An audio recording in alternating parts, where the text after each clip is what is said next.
aja lihat aja.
Siang hari ini kita konferensi pers sebelum acara dimulai mengajak atau meminta kepada semua calon presiden untuk menyampaikan pandangan-pandangannya tentang Indonesia di masa depan kalau mereka itu terpilih menjadi presiden. Esensinya di situ.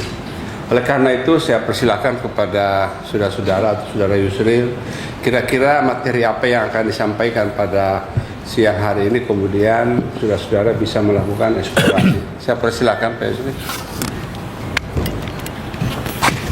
Baik, terima kasih Pak Rektor 4, Pak Rektor Unisula, Pak Laude. Siang ini saya diberikan kesempatan untuk melakukan pemaparan tentang konsep pembangunan Indonesia ke depan terkait dengan konsepsi sebuah negara kepulauan. Saya akan menjelaskan hal ini pertama-tama dari pembukaan Undang-Undang Dasar kita. Negara ini negara besar dan tugas negara adalah melindungi segenap bangsa, seluruh tumpah darah Indonesia, dan membangun kemakmuran dan kesejahteraan bagi seluruh rakyat Indonesia yang didasarkan atas konsep keadilan. Sejak 1982 dengan ditandatanganinya UN Conventions on the Law of the Sea, Indonesia sebenarnya berada dalam posisi yang sangat diuntungkan. Oleh karena dengan konsep UNCLOS itu, maka laut di antara dua pulau adalah milik atau daerah teritorial dari negara yang bersangkutan, dan tiap-tiap negara yang diakui sebagai eligible state, negara kepulauan, itu dapat mengklaim laut 200 mil dari lepas pantai sebagai zona ekonomi eksklusif. Dan ini terkait dengan masalah pertahanan, kedaulatan, dan juga kita memanfaatkan kekuatan laut kita sebagai sumber dari pembangunan ekonomi nasional kita. Pertahanan kita terkait dengan, pertama adalah pertahanan daerah-daerah yang terluar atau daerah penyangga, pertahanan di dalam yang meliputi daerah pertahanan yang sesungguhnya, ya, kawasan yang kita lindungi sesungguhnya, dan kemudian adalah kawasan pertempuran yang pada garis pantai dan langsung kepada pertahanan di darat di pulau-pulau. Ini terkait juga dengan pembangunan kekuatan militer kita yang mau tidak mau harus kita bangun selain untuk melindungi wilayah teritorial negara kesatuan kita, tapi sekaligus juga untuk melindungi sumber-sumber daya ekonomi kita yang ada di lautan. Titik lemah dari pertahanan kita selama ini justru terletak di garis pertahanan luar yang memang memerlukan real frigate, yang memerlukan heavy military equipment yang sampai sekarang kalau kita lihat perbandingannya masih belum seimbang, sehingga akibat dari lemahnya pertahanan kita di garis yang paling luar itu bukan saja mengancam kedaulatan, tapi juga memudahkan bagi kekuatan-kekuatan di luar kita untuk mencuri sumber-sumber daya ekonomi kita yang ada di lautan. Hal-hal seperti inilah yang akan saya bahas. Kemudian terkait juga mengenai hubungan antar pulau dalam rangka konteks negara kesatuan kita, dan kemudian membangun armada yang perdagangan antar pulau yang selama ini justru menghambat gerak pertumbuhan ekonomi kita. Jadi kalau kita lihat di pasar-pasar, kita membeli bumbu-bumbu masak saja, mulai dari lemon, jeruk nipis, sampai ke bawang putih, bawang merah, cabai, bahkan jahe diimpor dari luar. Ya, mengapa sebabnya? Karena armada laut kita hampir mati semuanya. Jadi lebih murah kontainer yang membawa produksi pertanian dari Cina datang ke Jakarta daripada misalnya kita membawa jahe dari Kalimantan Barat ke Jawa Barat ini. Ini satu hal yang selama ini menjadi kesenjangan. Lalu tidak sempat kita meratakan keadilan dan tidak mampu kita memperkuat ekonomi kerakyatan dalam hal pertanian yang sebenarnya terkait dengan konsep kita sebagai sebuah negara kepulauan dan terkait juga dengan pertahanan dan pembangunan armada dagang kita di laut. Itu yang akan saya jelaskan. Terima kasih. Ada pertanyaan? Saya kira barangkali ada yang ingin melakukan eksplorasi. Pertanyaan-pertanyaannya, teman-teman wartawan, silakan. Bisa itu. Assalamualaikum warahmatullahi wabarakatuh. Saya Rifat dari wartawan Merdeka.com. Mungkin yang ingin saya tanyakan kepada Pak Rektor sendiri.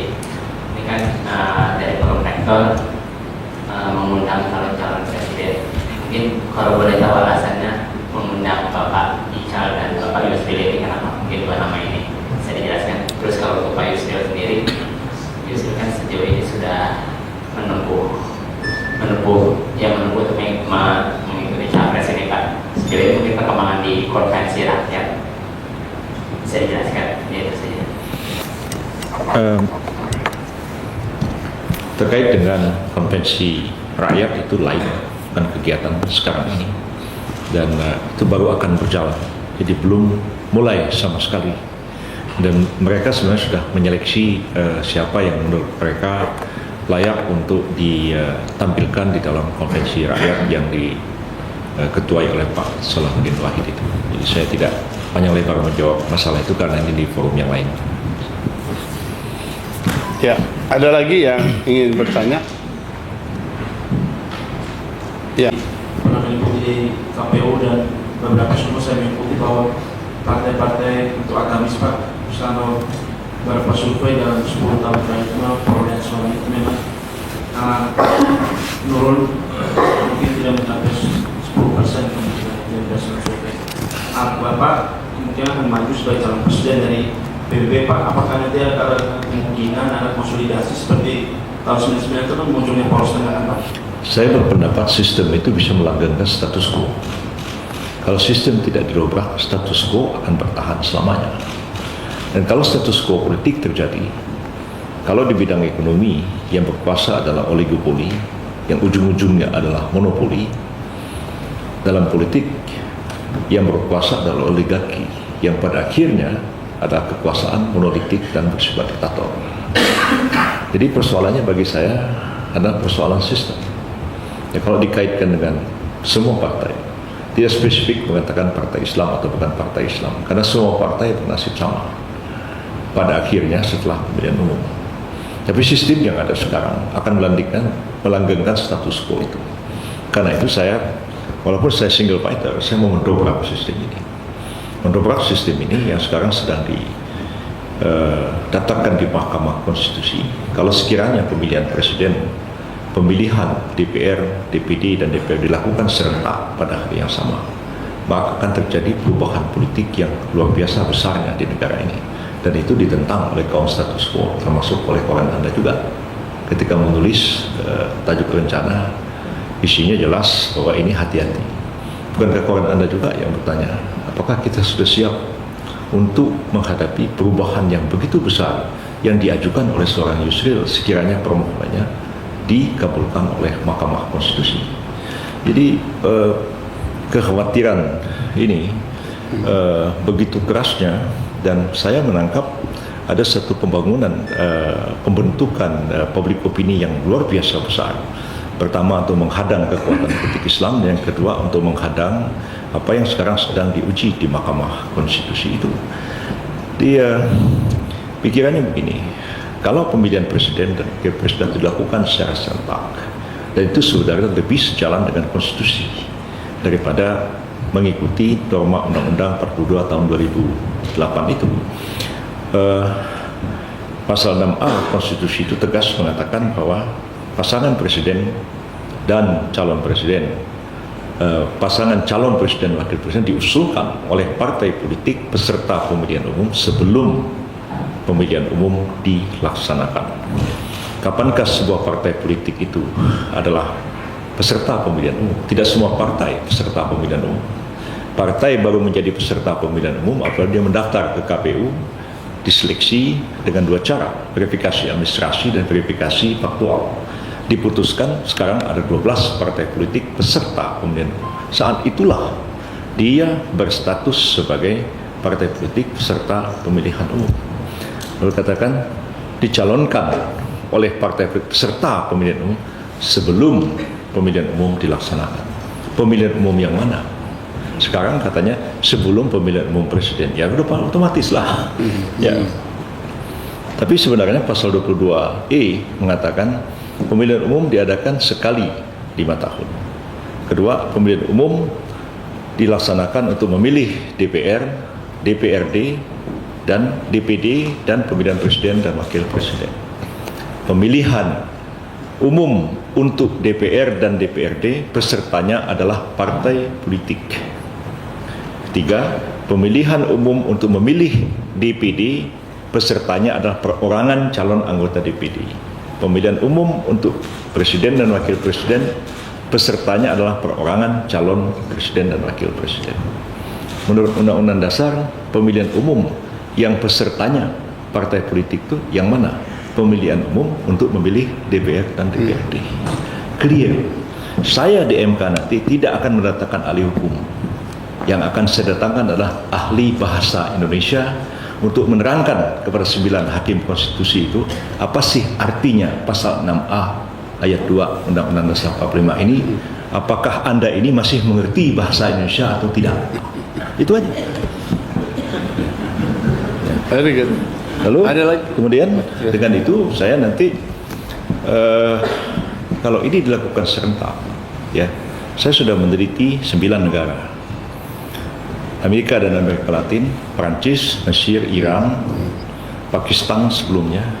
Ketika pemilihan presiden lebih dulu, baru DPR, atau pemilihan presiden bersamaan hari yang sama, presiden yang dia pilih hari itu juga dia nyoblos partainya. Kecenderungan orang, presiden yang dia coblos, partai yang mencalonkan presiden itu juga yang akan dicoblos. Artinya, kalau sekiranya Yusril yang dicalonkan PBB, rakyat pilih Yusril, PBB mereka pilih juga, suara PBB akan naik ke atas. Tapi kalau ARB jadi calon, mungkin orang nggak suka sama beliau, Jawa Timur, ini Lapindo, apa segala macam. Begitu ARB tidak dipilih, Golkar drop. Ini akan terjadi perubahan politik yang luar biasa. Makanya tanya Pemret Anda kenapa begitu khawatir sampai menulis tajuk rencana seperti itu di kait Kompas. Makasih. Good. Ada lagi? Ada lagi yang ingin bertanya? Saya akan menyampaikan program-program yang nanti terkait diperlukan untuk bisa menjalankannya kan harus jadi presiden. Nah, saat ini mungkin elektabilitas Pak Yusril sendiri seperti apa? Pak Yusril yang menyiapkan presiden untuk mengambil elektabilitas dan sendiri. Tadi malam itu hampir-hampir Majelis Syuro PBB itu mengeluarkan fatwa. Barang siapa yang mempercayai hasil lembaga survei itu sudah mendekati kemusyrikan.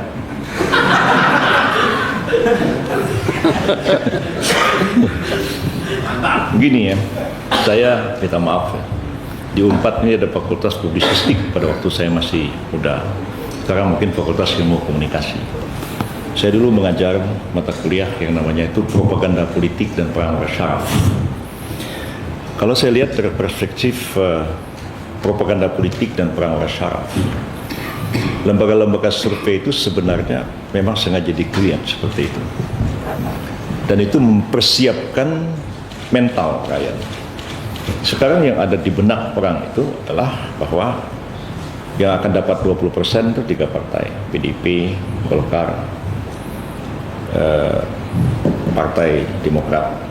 Partai ini hanya dapat sekian, partai ini malah di bawah 1%. Dan itu terus disosialisasikan. Tertanam di dalam pikiran setiap orang, di balik itu rekayasa bisa bermain. Pada akhirnya hasil pemilu seperti hasil survei. Pertanyaannya, ahli-ahli survei ini yang begitu canggih ilmunya bisa menghitung seperti itu, atau memang itu adalah etalase untuk membangun opini di belakang manipulasi kerja. Kalau kita baca The Clash of Civilization-nya Huntington, begitu komunis runtuh maka akan muncul konflik baru, bukan kapitalis lawan komunis tapi barat melawan Islam. Pertanyaannya, apa Huntington yang pintar meramal atau Huntington membangun opini dan menggiring pergerakan sosial ke arah yang dia gambarkan itu? Itu selalu menjadi pertanyaan dalam ilmu sosial.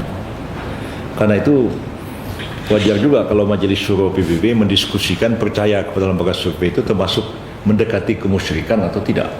Itu persoalannya. Jadi saya anggap masalah itu sebenarnya sangat-sangat serius. PBB sampai hari ini tidak pernah membayar lembaga survei. Begitu banyak lembaga survei yang menawarkan kepada PBB untuk disurvei ya dengan biaya yang sekian. Dan bisa kita tunjukkan semuanya itu. Jadi kami memang tidak melakukan lembaga survei itu, tapi saya tetap tidak terlalu pesimis. Karena apa? Karena sebenarnya ingatan kita itu, orang Indonesia itu tidak panjang ingatannya. Yang diingat itu pendek-pendek aja. Kalau orang sudah sosialisasi 3 tahun yang lalu, setahun yang lalu, itu lama-lama orang sudah lupa. Ya, karena ingatan orang pendek-pendek aja. Jadi kita nggak mau peduli dengan yang kemarin-kemarin. Kita mulai start Januari, kita geber habis-habisan. Dan kalau tiap hari itu jadi berita terus dimantui sosial media, saya yakin pada waktu orang pilih, orang sudah lupa sama yang lain-lain. Yang ini yang tiap hari jadi berita di media. Pak SBY itu kawan baik saya. Ya, Pak SBY itu hanya start waktunya 3 bulan. Setelah Pak Taufik Kemas sambil berjalan ditanya wartawan, Pak Taufik, benar nih Pak SBY ini jenderal kanak-kanak, apa katanya? Ini nggak begitu? Iya terserah kalian lah. Ditulislah di situ kan, 3 hari digeber habis. Lalu calon-calon presiden termasuk istrinya Pak Taufik sendiri kalah sama Pak SBY. Jadi sebenarnya itu juga lah yang terjadi sama Jokowi. Semua fokus itu paling tinggi surveinya. Siapa yang kenal Jokowi? Apalagi si Ahok, nggak ada yang kenal sama dia. Ya, tiba-tiba blok cepat sekali dan semua hasil lembaga survei berantakan dalam kasus pemilihan DKI dan kasus pemilihan di Jawa Timur. Jadi saya supaya tidak terjerumus dalam kemusyrikan, maka saya tidak percaya pada hasil lembaga survei.